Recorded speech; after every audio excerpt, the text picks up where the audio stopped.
साथियों नमस्कार। स्वीडन जल रहा है। आपने फेसबुक पे, ट्विटर पे, सब जगह वो तस्वीरें देखी होंगी कि किस तरह से धुंधु करके पूरा स्वीडन जल रहा है। और आप इस वीडियो को अंत तक जरूर देखिएगा और ये सोचिएगा कि कल को आपका शहर भी स्वीडन ना बन जाए। मैं आपको थोड़ा सा पीछे लेके चलता हूं। आप में से जितने भी साथियों ने हमारे फेसबुक पेज को दिल्ली दंगों से पहले जो बर्बाद हुआ और हमारे चैनल्स को वो बर्बाद होने से पहले अगर आपने हमारे कुछ वीडियोस देखे और आपको याद हो तो याद कीजिएगा हमने कितनी दफ़े बताया था कि यूरोप में डेमोग्राफिक चेंज होने वाला है और यूरोप के बहुत सारे देश इस्लामिक जिहाद की गर्द में जाने वाले हैं। हम पे बहुत लोग हंसे थे। हमें आज खुशी नहीं है स्वीडन की तस्वीरें देख करके, लेकिन समझिए आज वो सारी बातें सच साबित हो रही है। कैसे हुआ? सबसे पहले समझिएगा, जिस तरह से रिफ्यूजीज को वहां पे बसाने की मुहिम चली, वहां पे भर भर के रिफ्यूजी बसाए गए। जब आईएसआईएस का प्रकोप हुआ अफगानिस्तान से और कहां से, वो सारी बातें आप जाकर के सोशल मीडिया पे आप गूगल कर लीजिए, आपको मिल जाएगी। वहां पे रिफ्यूजी भर भर के जब लाए गए, जिस तरह से हिंदुस्तान में रोहिंग्या आए थे और पूरे जम्मू को एक योजनाबद्ध तरीके से, कश्मीर वो लोग हत्या चुके हमसे पहले। कश्मीरों में हिंदुओं को मार मार के 5 लाख 7 लाख, जिसको कश्मीरी पंडित कहते हैं, मैं कश्मीरी हिंदू बोलता हूं, कश्मीरी हिंदुओं को मार मार के वहां से भगा दिया गया। पूरा कश्मीर जकड़ लिया और अब जम्मू के अंदर में डेमोग्राफिक चेंज करने के लिए रोहिंग्याओं को चुन चुन के जम्मू में बसाया गया। चारों तरफ से किलेबंदी की गई जम्मू की। वो सारी बातें याद कीजिएगा। ठीक उसी तरह से जब रेफ्यूजीज को स्वीडन के अंदर में बसाया गया तो वहां पे बहुत सारे लोगों ने इसका विरोध किया। जैसे हम लोग बोलते हैं सोशल मीडिया पे, जैसे मैं ये वीडियो बना रहा हूं, इस वीडियो का भी विरोध होगा, मेरे को मालूम है। तो वहां पे स्वीडन के कुछ देशभक्तों ने इसका विरोध किया। आपको मालूम है क्या हुआ? 55, जी हां, 1 नहीं, 2 नहीं, 10 नहीं, 20 नहीं, 55 राष्ट्रवादियों को वहां की सरकार ने गिरफ्तार कर लिया। और ना सिर्फ गिरफ्तार किया, हजारों डॉलर्स का उनके ऊपर जुर्माना लग गया। वो भी बेचारे अकेले लड़ते थे, जैसे हम अकेले लड़ रहे हैं। उनको किसी ने मदद नहीं की, किसी ने साथ नहीं दिया। वो बंदे जेल में चले गए, जुर्माना भुगत लिया। यहां से शुरुआत होती है एक इस्लामिक जिहाद के एजेंडे को आगे बढ़ाने की। उसके बाद में स्वीडन की सरकार ने, जब वहां पे क्राइम बढ़ने लगा, आंकड़े बोलते हैं और मैं नहीं, गूगल पे जाके देखिएगा, 34% से ऊपर, जी हां 34 या 40% वहां पर रेप के केसेस में वृद्धि हो गई। जितने ये रिफ्यूजी, लूटपाट, मारकाट, दंगे फसाद और रेप की घटनाएं, औरतों को छेड़ने की घटनाएं, इन सब में 34, 35, 40% तक की वृद्धि हो गई थी। और जब कोई केस आता था, पुलिस पकड़ती थी, पुलिस बोलती थी ये रिफ्यूजी है, ये फला फला इस मजहब का है, इस पंथ का है, यहां से आया है। तो वहां की सरकारों ने पुलिस के ऊपर भी बैन लगा दिया। हां जी, पुलिस वालों की जबान भी खामोश की गई कि आप इसको पब्लिकली इस तरह नहीं बोलेंगे नाम लेकर के, ताकि उनके प्रति समाज में नफरत की भावना ना पनपे। मतलब इतना पुचकारना, जैसे हमारे यहां होता था ना अपीजमेंट, माइनॉरिटीज के नाम पे, अल्पसंख्यक के नाम पे अपीजमेंट की जो पॉलिसी हिंदुस्तान ने 70 सालों तक अपनाई है, स्वीडन ने बिल्कुल यही सारी चीजें की थी। तो वहां की सरकार ने पुलिस के ऊपर भी बैन लगाया कि आप इस तरह से नाम नहीं लेंगे ताकि समाज में द्वेष ना पनपे। उसके सिवा मैं आपको 2-3 घटनाएं और बताता हूं। वो घटनाएं आपको सुननी जाननी बहुत जरूरी है। हालांकि घटनाएं मेरे पास में बहुत सारी मैंने यहां पे लिखी हुई है, लेकिन मेरे को वीडियो को लंबा नहीं करना और मेरे को आपके शहर को स्वीडन बनने से भी बचाना है, आपको जागृत भी करना है। इसलिए 2 या 3 वो घटनाएं जो आपको जाननी बहुत जरूरी है, आप लोग देखिएगा। ये सारी बातें आप वेरीफाई कर लीजिए गूगल पे, कोई भी मनगढ़ंत कहानी नहीं है। स्वीडन में वहां की सरकार ने नेशनल हेरिटेज बोर्ड का हेड किसको बनाया था, आप जाकर के देखिए। पुरानी बात नहीं है, साल भर पहले की बात है, फरवरी 18 की। और उस हेड को आपने रेडियो इंटरव्यू में भी सुना होगा। वो इंटरव्यू हमने साइबर सिपाही पे रिलीज किया था, उसी पेज पे जो पेज अब बर्बाद हो चुका है। तो ये फरवरी 18 की घटना है। पाकिस्तानी मूल का बंदा था, उसका नाम था महमूद। उसको किस चीज का हेड बनाया?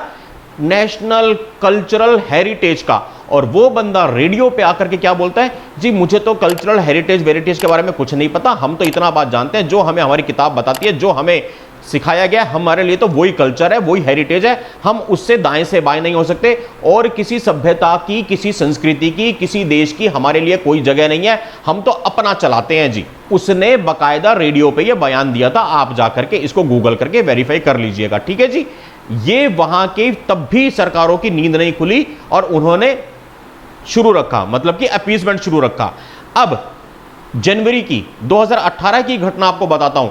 एक मां जिसकी सगी बेटी 12 साल की बेटी के साथ में अफगानिस्तान के रिफ्यूजी ने दुष्कर्म किया। हां जी, 12 साल की सगी बिटिया के साथ में अफगानिस्तान के रिफ्यूजी ने दुष्कर्म किया।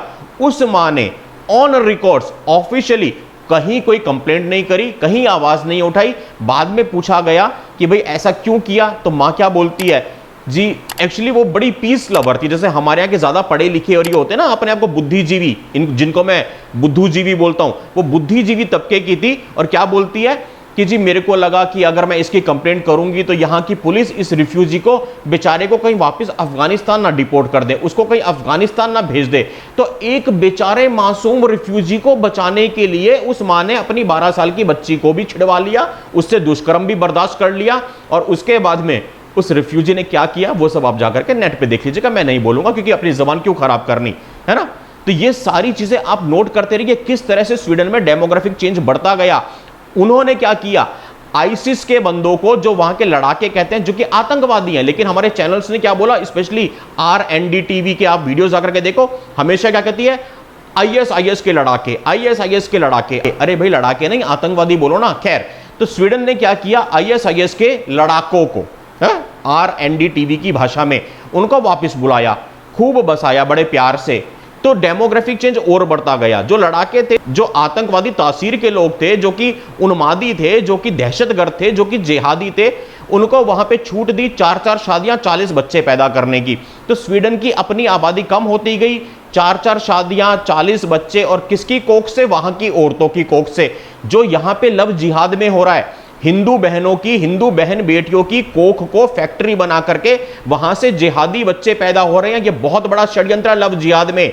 मतलब कि बंदा तो उस कौम का, उस मजहब का, बच्ची हिंदू धर्म की, और जब बच्चे पैदा होंगे वो सारे के सारे पैदा होंगे मुसलमान उसमें। तो इस बच्ची की कोख का इस्तेमाल, मतलब ये एक फैक्ट्री है प्रोडक्शन के लिए। यही चीजें स्वीडन में हुई गई। वहां के चर्च के पादरी ने, जी हां, आप लोग कहते हैं ना कि शुभम भाई क्यों पीछे पड़े रहते हो, मोरारी बापू के चित्रलेखा के क्यों ना पीछे पड़ूं। पता है क्या हुआ है, और गूगल कर लो, स्वीडन में चर्च के पादरी ने बकायदा चर्च के अंदर में नारे लगवाए, मतलब कि प्रार्थना सभा, नारे नहीं, प्रार्थना सभा, जो हमारे मुरारी बापू करते हैं, अली मोला अली मोला अली मोला है। और जो देवी चित्रलेखा कह रही थी, क्या फर्क पड़ता है, 5 मिनट के लिए भागवत को रोक दो, उनकी कुरान पढ़ लो, उनके अल्लाह को याद कर लो, उनकी अजान में तुम भी हाथ जोड़ लो। यही चीजें वहां के चर्च में की गई। वहां के पादरी ने अपनी प्रार्थना सभा में अल्लाहू अकबर करवाया।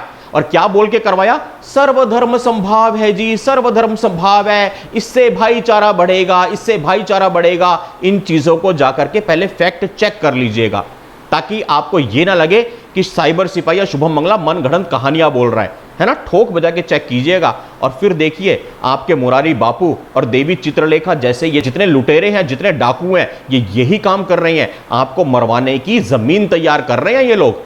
अभी मुंह खोला मुरारी बापू ने हीर खान के ऊपर, देवी चित्रलेखा ने कुछ बोला सुष्मिता सिन्हा पे, नहीं बोला, बोलेंगी भी नहीं। ये आपको मरवाने की पूरी प्लानिंग हो रही है। यही काम स्वीडन के पादरी ने किया। सर्वधर्म संभाव, वेरी गुड, तालियां, बहुत अच्छी बात है। भाईचारा, कुछ भाई मिलके बाकी भाइयों को चारा बना के खा जाएंगे, इसे कहते हैं भाईचारा।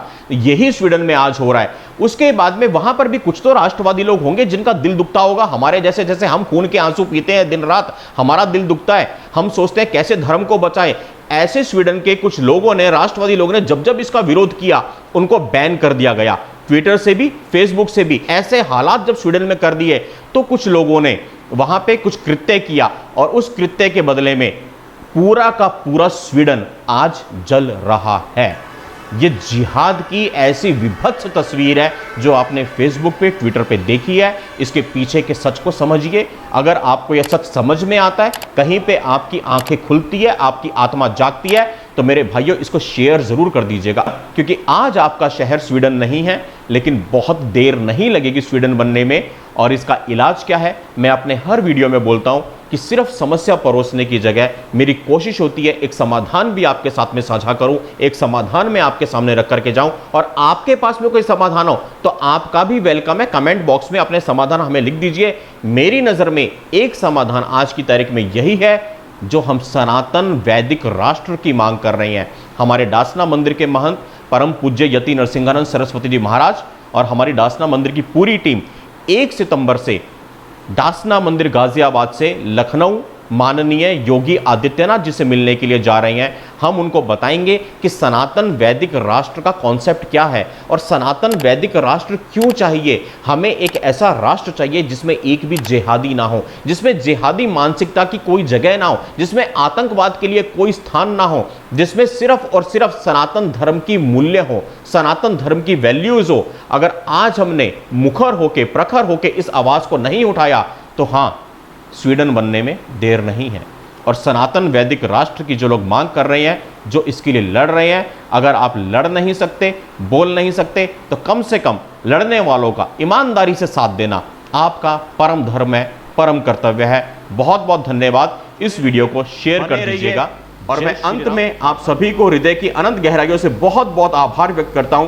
साइबर सिपाही का जो नया चैनल अभी दिल्ली दंगों के बाद जब हमारा पूरा नेटवर्क ध्वस्त कर दिया गया था, हमारे को सिरे से एकदम मिटाने की कोशिश की गई थी, हमारा फेसबुक ने, यूट्यूब, हमारी सब जगह पे सारे प्लेटफॉर्म जब बंद हो गए थे, उसके बाद जब हमने नया चैनल शुरू किया, आपने इतने कम समय में हमारे यूट्यूब के नए चैनल पे 10,000, जी हाँ 10,000 सब्सक्राइबर्स जो किए हैं, मैं आप सभी को बहुत बहुत धन्यवाद बोलता हूं। विशेष धन्यवाद मेरे सहयोगी साइबर सिपाही में मेरे एकदम कहते हैं भाई से बढ़कर के जो हैं चेतन उपाध्याय भाई। चेतन भाई ने शुरू से बिल्कुल मेरा संबल बढ़ाए रखा जब हमने चैनल बनाया था। उसके सिवा झारसुगुड़ा उड़ीसा से मेरा छोटा भाई चंदन डिडवानिया जो पूरा कार्यभार संभालता है इस चैनल का, आशीष भाई, RK भाई, हमारे विनय हटवाल भाई, अमित भाई, हमारे सचिन कालरा भाई, मनोज धीमान भाई, दीपक तंवर भाई और हमारी यूट्यूब की टास्क फोर्स के प्रत्येक साथी, और उन सबसे बढ़कर जो 10,000 सब्सक्राइबर्स हैं जिन्होंने फिर से पुनः नया चैनल बनने के बाद साइबर सिपाही को इतना प्यार दिया, मैं आप सभी को बहुत बहुत प्रणाम निवेदित करता हूं। और जो भी इस वीडियो को देख रहे हैं, आप इस वीडियो को भी शेयर कीजिए।